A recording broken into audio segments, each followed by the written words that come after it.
Well, you've seen all the product and you've heard from the pros, let's take this technique to the water.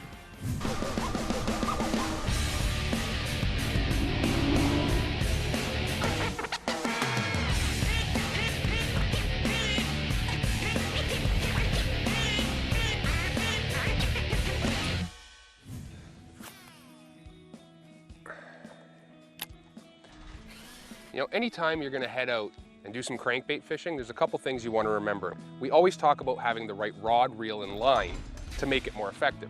And today we're using a 7-foot medium power rod that has moderate fast action. Moderate fast means it has a little more bend to it. That allows those fish to grab that bait, turn, and take them more into their mouth so you get a better hookup percentage. For line, I'm running a fluorocarbon line. Fluorocarbon or monofilament line are equally good. One thing that you wanna always remember about your line is that the thicker you go, the shallower your crankbait will run. All crankbaits, when they're rated, let's just say like today, we're using an 8-foot diving crankbait, it's rated on 10-pound test to dive to 8 feet. Well, today we're using 15-pound test, so it's only probably getting down about 5 or 6 feet. For your gear ratio reel, 6:2 to 1 would be the max, but I would always tell you to go to a 5 to 1 when you're cranking. That slower retrieve will put more fish in the boat every time.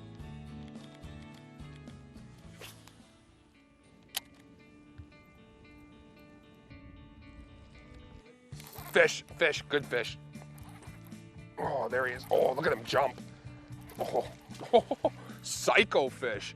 This fish is absolutely crazy. He thumped this DT and it just came right out of the water twice now. This is where that soft rod pays off for you. You know, you back the drag off, take your time with him once you get him in the boat. He's obviously really well hooked because he's jumped twice clean out of the water and hasn't been able to shake this bait. You just can play him nice and slow. Try to keep him down. Looks like he wants to come up again. And just let him work out until he's tired. Now, one thing with crankbaits, you never want to really try to force your fish because you will tear the hooks out if they're not hooked on a bony part of the mouth. And I'm not going to take that chance because this is a fairly decent fish. He's just running and running. Now, the nice thing about this, we're fishing a really shallow area right now. And by shallow, I mean 4 to 8 feet of water. But I've got a bait that runs 8 feet deep. So what I'm doing, because the bottom's covered in moss, I don't want the bait to touch the moss at all. So what I'm doing is I'm running a heavier pound test. These baits are rated to run to 8 feet on 10-pound test, while I'm running 15. And that gets that bait down to only about 5.5 feet and keeps me above that moss so I can fish it effectively. He is just pulling, my God. All right, buddy, I've had enough of you. Let's get the net and we're gonna get him in the boat. Oh. Look at that. What a nice fish. And he just absolutely thumped that thing. I didn't get maybe 6 or 7 cranks on it and he just absolutely annihilated it. So I'm just gonna get this net off that hook there. There we go. You can see where I got him. He went after the head of the bait as it was running. And I got him with one hook right in the top of the snout by the time he was done pulling. But it's in there pretty good. There he is. It's a great start throwing a crankbait.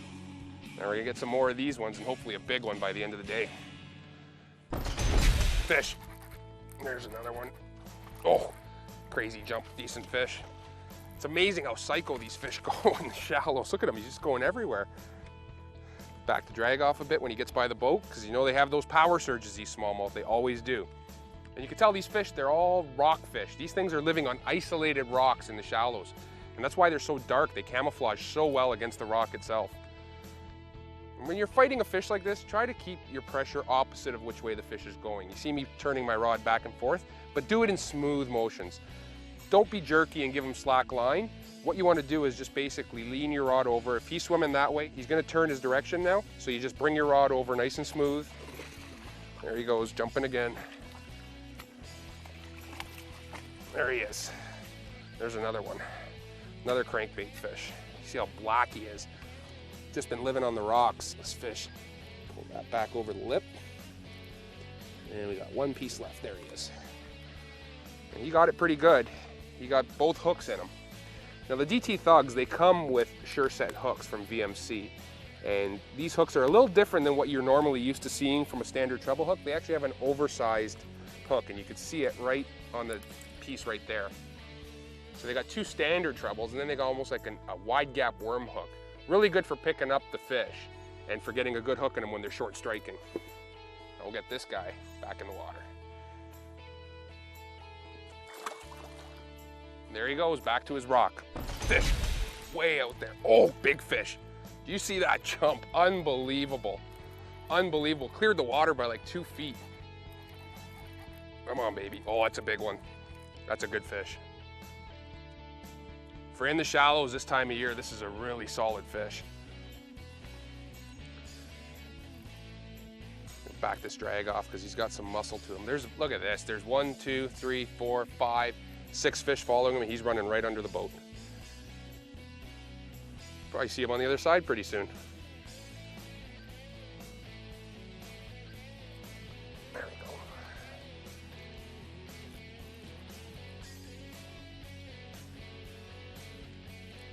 Just gotta take your time with them. That's the nice thing about crankbaiting is, you know, when they're out there, if they're hooked well enough on the jump, 9 times out of 10, they aren't coming off.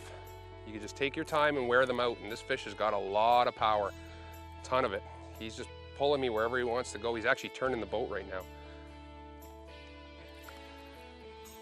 Come on in, baby. There we go. Oh, I got him. Look at that. That is a great way to spend your day throwing crankbaits. There's no two ways about it. There's an awesome feeling when you fire that thing out there and they turn around and chomp on it. He's got both hooks. Now remember I talked about that sure set hook? Look which 2 hooks are in his mouth. Both of the sure sets. That longer extended hook are the ones that got him. One in the front, one in the back, and you get a fish like that. How gorgeous is that? You know, next time you're on the water and you're thinking about trying crankbaits, don't just think about it, throw them. They're very underused these days, and they're a bait that will put fish in the boat for you 9 times out of 10 if the conditions match. Fish like this, I'll take them all day long, any day of the year. Let's get this baby back in the water.